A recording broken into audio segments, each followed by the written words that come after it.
ঈদুল আজহার আর মাত্র দুদিন বাকি। শনিবার রোববারের পরে সোমবারে এবারের ঈদুল আজহা। কিন্তু এই ঢাকার সবচেয়ে বড় নৌবন্দর এবং বিশেষ করে দক্ষিণাঞ্চলের যে মানুষের একসময়ের সবচেয়ে জনপ্রিয় যে বাহন, সেই লঞ্চ ঘাটের যে অবস্থা সেটি আসলে আপনারা দেখতেই পাচ্ছেন যে কেমন। কারণ ঈদের আগের এই মুহূর্তে আসলে লঞ্চের এই ঘাটে কিন্তু পা ফেলার কোনো সুযোগ পেতেন না মানুষ, কিন্তু এখনকার চিত্র অনেকটাই ভিন্ন। বিশেষ করে পদ্মা সেতু চালু হওয়ার পরে আসলে বেশিরভাগ মানুষের যাতায়াতের অন্যতম মাধ্যম হয়ে গিয়েছে সড়কপথ।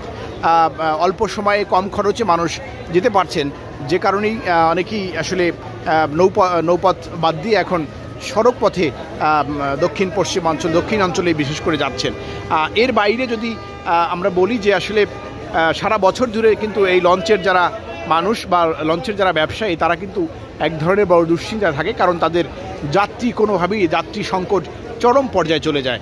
কিন্তু তারা সারা বছর পরে তারা আসলে ঈদের সময়ের জন্য তাকিয়ে থাকেন, কিন্তু এই ধীরে ধীরে ঈদের ক্ষণ যত এগিয়ে আসে তত কিন্তু তারা আসলে যাত্রী সংকট যে সারা বছর থাকে তার খুব বেশি পরিবর্তন এই সময়ে তারা পান না। কারণ একটি লঞ্চ আসা যাওয়া করতে গিয়ে যেই পরিমাণ খরচ, সেই খরচ কিন্তু তাদের আসলে সেইভাবে ওঠে না।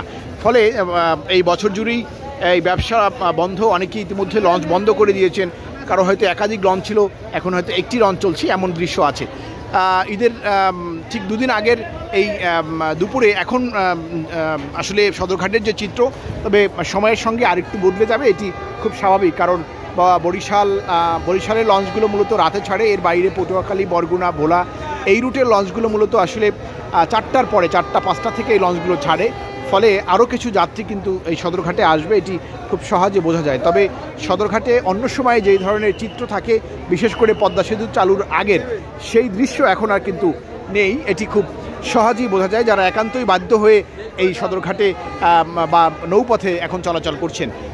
তবে সারা বছর মন খারাপ থাকলেও এই ঈদের সময়টাই আসলে যাত্রী কিছুটা বাড়ার কারণে লঞ্চ ব্যবসায়ী বা কর্মচারী যারাই থাকেন তাদের মুখে এক ধরনের একটু হাসি থাকে যে যাত্রী তারা পাচ্ছেন। তবে এই অবস্থা সারা বছর না থাকার কারণে তাদের ব্যবসা যে মন্দা ব্যবসা কিন্তু আসলে এই 3 দিন 5 দিনের এই যাত্রায় তারা খুব বেশি পরিবর্তন হয় না, বা তারা খুব বেশি চাঙ্গা হয়ে উঠবেন তেমনটাও হয় না। সত্যি বলতে আসলে এই ধীরে ধীরে নৌপথ কোন দিকে যাবে, ভবিষ্যৎ কী হবে, সেটি আসলে হয়তো সময় বলে দিবে।